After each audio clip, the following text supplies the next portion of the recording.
And then also Ron mentioned the restrictions. Like if you want to own, and I don't know how many of our audience are actually landowners, Ron, but say you had 100 acres or say you had 10 acres, Ron, within 20 minutes of the city, but all you could do is camp there. And you can't really drop it just a cabin on with little restrictions or anything, but all you can really do is camp or build a stick built house, Ron.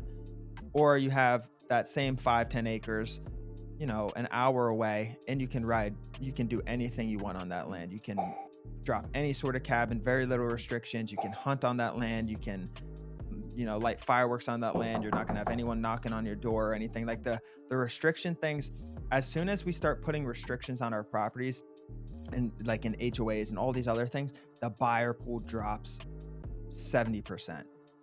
And it's just a fact. The lower restrictions you have, the more amount of people that are going to be interested and attracted to that property because of that, because they want the flexibility to do what they want. They want the freedom to do what they don't want. They don't want some subdivision telling them what they can and can't put on. Oh, you can't even park a boat on this piece of property. The boat needs to go under a garage or something. There's just so many restrictions, Ron.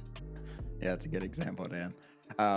Yeah, I mean, without a doubt. I'm thinking of where I live here. There's a lot of restrictions where I live here, and obviously I'm in a city. Yeah. But it's funny because you can park 3 boats in your front yard, and these people have all these boats in their front yard, but they can't like do certain things either. And it's like it just makes no sense because they park in all these boats, and you can't even put like a camper on the property.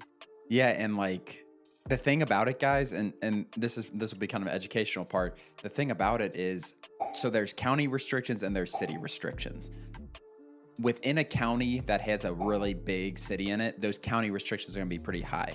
If you go out into rural America where you're 2 counties removed from any city that is a decent sized city, you're going to probably just have county restrictions. Maybe there's tiny little cities in there that don't allow mobile homes or something like that. But the county as a whole is going to have very few restrictions because they want more people there. They don't want to restrict the land. They want people to come in, subdivide the land, come in, put mobile homes on land, come in, build trailer parks, whatever it is. They want people to be able to do what they want.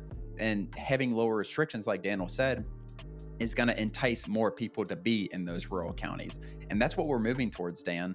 Like people aren't as opposed to living in a mobile home now as they were 10, 15 years ago. And it sounds good to be outside the city like that. So yeah, I mean, those lower restrictions, those county restrictions that are so few and far between when you're 3 counties removed from a main city is very desirable for a lot of people. You can shoot guns, you can do whatever you want on the property, even if you're only there 3, 4, 6 times a year. As always, thank you for joining. Please do us a huge favor and like and subscribe our YouTube channel and share this with a friend. It really means the world to Ron and I, but more importantly, it could help change the life of someone else. Thanks for joining, and we'll see you next episode.